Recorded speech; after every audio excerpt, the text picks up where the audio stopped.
Will Hunting is 20 years old. He lives in a crumbling neighborhood on the wrong side of Boston, and every single morning he walks through the gates of one of the most prestigious universities in the world. Not as a student, as a janitor. He mops floors. He empties trash cans. He disappears into the background like furniture, invisible to the people around him who are busy becoming somebody. One afternoon, pushing his cart down a quiet hallway, he stops. There's a problem written on a chalkboard outside a lecture hall, not a simple equation. And the person to do so will not only be in my good graces, but also go on to fame and fortune by having their accomplishment recorded and their name printed in the auspicious MIT Tech. A theorem so complex that the professor who wrote it, Gerald Lambeau, a decorated mathematician with a list of publications most academics would kill for, challenged his entire student body to solve it before the semester ended. He made it sound like a dare. Solve this, and your name gets published in the MIT Journal. Solve this, and the world finds out you exist. Every student who walked past that board looked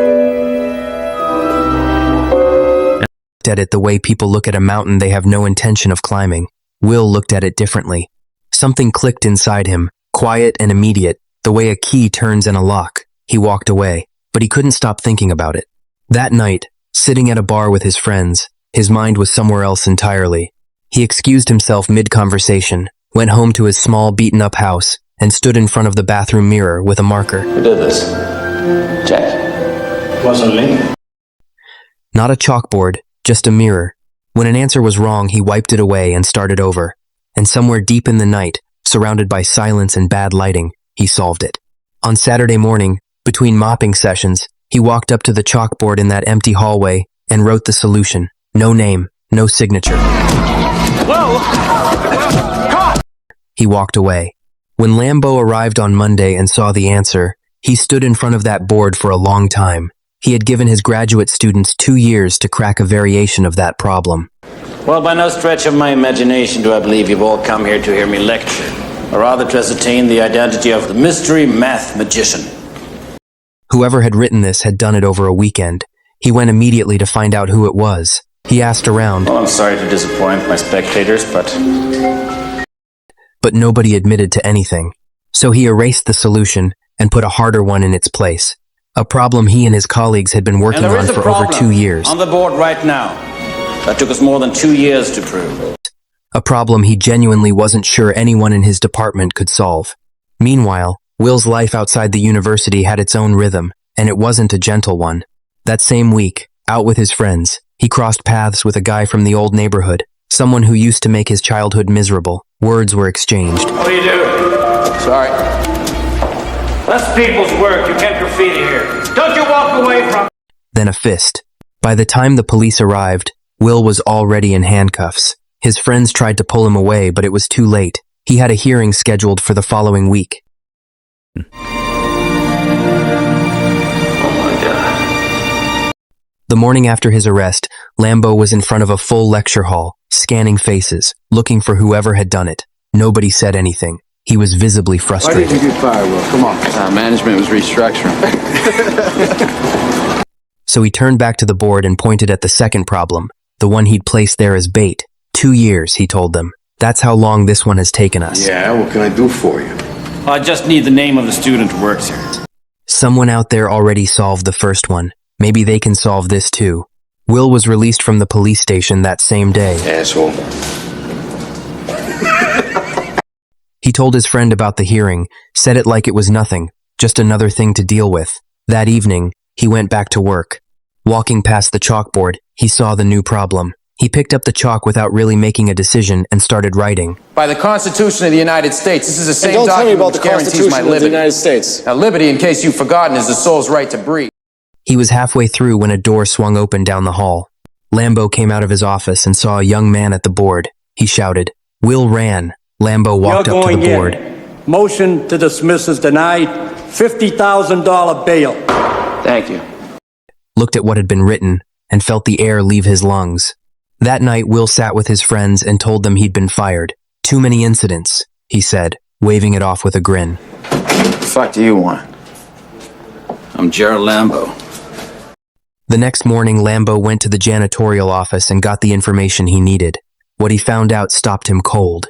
This young man hadn't been working there by choice.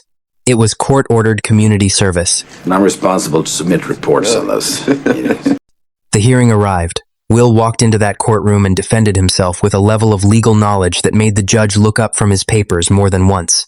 He cited constitutional precedent. He argued his case with a clarity most trained lawyers never achieve.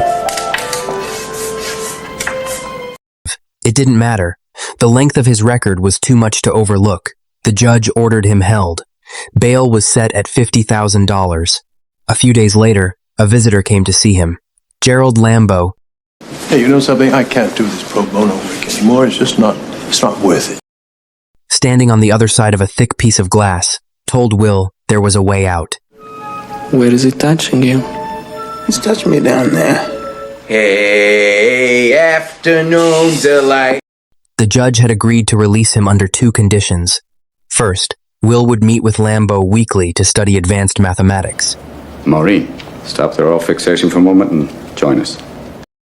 Second, he would attend weekly therapy sessions with a licensed professional, and Lambo would submit progress reports.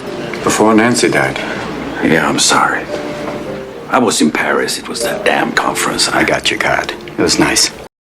Will sat back. He didn't think he needed therapy, not even for a second, but he needed to get out of there. He agreed. The math sessions were almost absurdly easy for Will. He solved problems the way other people breathe, naturally and without effort. This Romano, John, his genius was unparalleled, Sean. This boy is just like that. Lambo watched him work and barely concealed his astonishment. The therapy sessions were a different story entirely. Lambo had called in several colleagues, trying to find the right fit. The first therapist lost his composure within minutes when Will casually mentioned he'd already read the man's book and could dismantle every argument in it before dinner. The session ended before it had really started. If you ever disrespect my wife again, I will end you. Time's up. The second therapist tried hypnosis. Will played along, just long enough to make it awkward, and then the whole thing fell apart. Lambo was running out of options. Thursday, 4 o'clock. Make sure the kid's here. Then he remembered someone, an old friend from his graduate days. Sean Maguire, a therapist working at a community college. Someone who had taken a very different road than Lambo had. He went to find him. Sean was in the middle of a class, warm and relaxed with his students in a way Lambo never was. After class, Lambo laid out Will's situation over coffee, describing this young man the way you'd describe something rare, a discovery, a once-in-a-generation mind. He compared him to Ramanujan, the self-taught Indian mathematician who rewrote the rules of number theory without any formal training. Sean listened. He was busy. His schedule was full. But something about the way Lambo described this kid made him agree. The first session was almost a performance. Will walked in with his armor fully on, every joke sharpened to a point, every observation designed to push Sean off balance. He looked at the painting on the wall and picked it apart. He read Sean like a script and narrated it back to him out loud.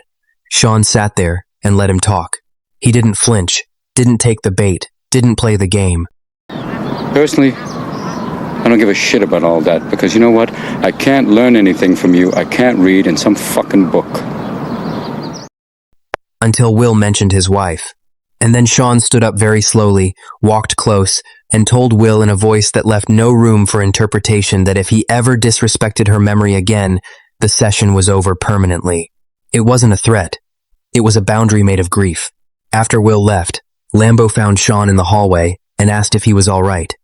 Sean said he'd see Will again the following Thursday.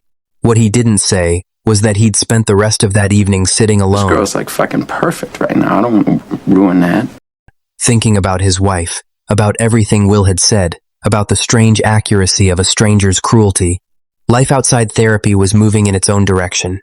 Will had met a girl. Her name was Skylar, and he'd noticed her at a bar near Harvard, surrounded by people, and somehow still alone in the way interesting people sometimes are. She was smart, disarmingly funny, and she was planning to go to Stanford for medical school. She told him about her father, who had died and left her a sum of money large enough to both free her and weigh on her at the same time. They talked until closing time. All right, But then maybe some other time. like tomorrow? Yeah, all right. And kissed outside in the cold like it was the most natural thing that had ever happened.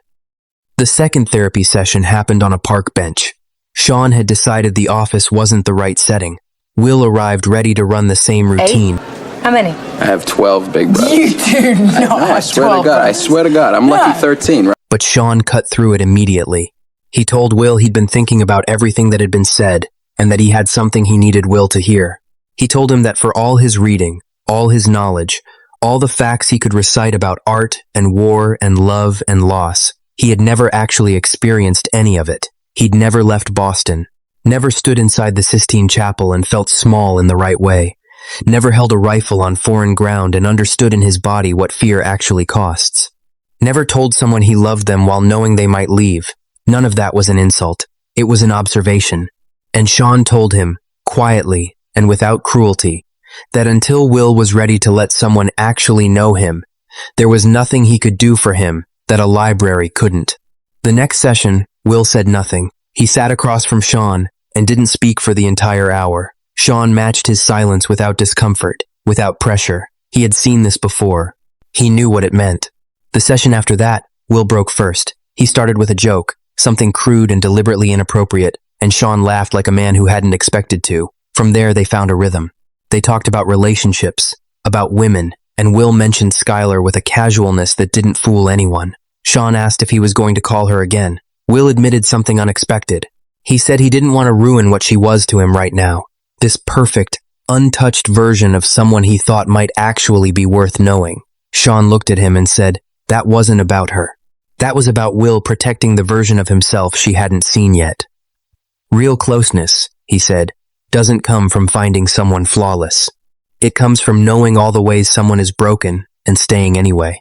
He talked about his wife, about the strange small things she did that used to drive him absolutely crazy, and that he now missed with an ache that had no bottom. He didn't talk about cancer. He didn't talk about hospitals or final days. He talked about the way she snored and how she organized the refrigerator. That was intimacy. That was the thing Will had never let anyone close enough to see. Something shifted in Will, not all at once, but something moved. He showed up at Skylar's dorm. She looked surprised to see him and more than a little guarded, but she let him in. They went to the dog races and talked and laughed, and Will made up an elaborate story about his family, 12 brothers, then 13, fabricating a warmth and belonging he had never actually had. Skylar played along but filed it away. She eventually asked him to come to California with her. She said it plainly, without ultimatum, the way people speak when they mean it. Will shut down immediately. He invented reasons. Too much going on, not the right time. Then he accused her of slumming it, of treating him like a temporary experience she'd graduate from once she got back to her real life. His voice got louder. Skylar didn't raise hers. She told him that if she could choose between her inheritance and one more day with her father, she wouldn't hesitate. She said she was afraid too, but she was still standing there, asking. Then she said the 3 words Will had probably never said to anyone, and she meant them completely. He looked at her and said he didn't love her. And then he left. Things got worse before they got worse. Lambo had arranged introductions for Will with people who could put his abilities to serious use, and Will had sent Chuck in his place. Chuck had managed to insult everyone in the room within 5 minutes, and the whole thing had collapsed. Lambo was furious. He confronted Will and told him this was an opportunity most people would have sold everything to have. Will told him he wasn't sure he wanted what Lambo was selling, that the professor's idea of a perfect life and his were not the same thing, they argued. Will walked out. An interview at the NSA followed. Men in good suits described what Will could contribute to national security, the scale of the intelligence infrastructure, how many resources existed, how much he would matter. Will listened. Then he asked them one question. Every analysis, every decoded message, every piece of intelligence he produced would be used to make decisions by people he'd never meet, affecting lives he'd never see. Where exactly did his responsibility end? They didn't have a clean answer. Neither did he. But he knew what it meant. He declined the offer. Back with Sean, Will tried to dismiss the NSA situation with a joke. Sean let him finish, then asked him directly why he was running from everything that could actually change his life. He asked Will about loneliness, not abstractly. He asked if Will had people he could really talk to. Will cited philosophers. Sean told him that Nietzsche couldn't come to his birthday party, that none of them could. Then Sean asked the simple question that Will had been avoiding his entire life. What do you want? Will deflected. He made it funny. He talked about laying bricks, about herding sheep. Sean wasn't laughing. He told Will the session was over. Will didn't understand. Sean explained. He wasn't going to sit there and help Will build a better excuse. He told him to come back when he was ready to be honest, even just once, even just for a minute. Will left the office confused and strangely rattled. Skylar called one more time. She was calm and clear and kind in the way people are when they've already made their decision. She said she loved him and she hoped he was okay. Then she got in a car and drove toward a future she had planned for herself, and Will stood still and let her go. He went back to work in construction with Chuck. Lambo called his parole officer and threatened to report Will's absences from therapy. Sean and Lambo ended up in the same room, and the conversation collapsed into something older and uglier than Will's case. Lambo accused Sean of undoing everything he was trying to build. Sean told him that what he was trying to build was a monument to himself, and that somewhere in the process, he had forgotten that Will was a person and not a project. Lambo called him bitter. Sean told him he knew exactly who he was and what he was worth, and that this conversation was over. Lambo left quietly. Alone with Will in his next session, Sean explained that none of that was really about Will. Old damage, he said. Then he showed Will something, the report he had written for the judge. He had written it with the kind of careful honesty that made Will go still. And then Will discovered something he hadn't expected. Sean's father had been violent. Sean had grown up absorbing the same kind of damage Will had. Will tried to turn it into something to hide behind, a shared badge, a reason why neither of them was responsible for anything. Sean stopped him. He looked Will in the face and said something that nobody had ever said to him before, and meant it. He said, "It's not your fault. Not for what was done to you. Not for who you became. As a result, not for any of it," Will deflected. Sean said it again, and again, until Will stopped being able to hold it together, until the armor cracked and the person underneath it, young and frightened and exhausted, finally came through. A few weeks later, Will came to what would be their last official session. He was calm in a way that felt different from before. He told Sean he had decided to take one of the positions Lambo had recommended. He seemed genuinely settled about it. Not resigned, but resolved. Sean told him he was planning to travel, to use the time to revisit the parts of the world he and his wife had always talked about seeing. He wrote down his number and handed it over.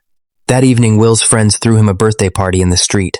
They gave him a car they had built from salvaged parts, engine and all, pieced together from nothing, the same way they had pieced themselves together. It ran. It actually ran. Lambo went to find Sean that same night. They sat together in a bar and said the things that old, stubborn people say to each other when they finally decide the argument isn't worth more than the friendship. The next morning, Chuck drove to Will's house the way he did every day. He knocked. No answer. He walked around to look through the window. The house was empty. Not abandoned, but cleared out with intention. Chuck stood on that sidewalk and smiled the way you smile when something you hoped for actually happens. In Sean's office mailbox, there was a handwritten note. He opened it and read it standing in the hallway. Will had gone to California, and in the note he had borrowed the same expression Sean once used to explain to his friends why he had skipped the most important baseball game of the decade to go talk to a girl in a bar. He said he had to go see about a girl. This story is told in memory of Robin Williams.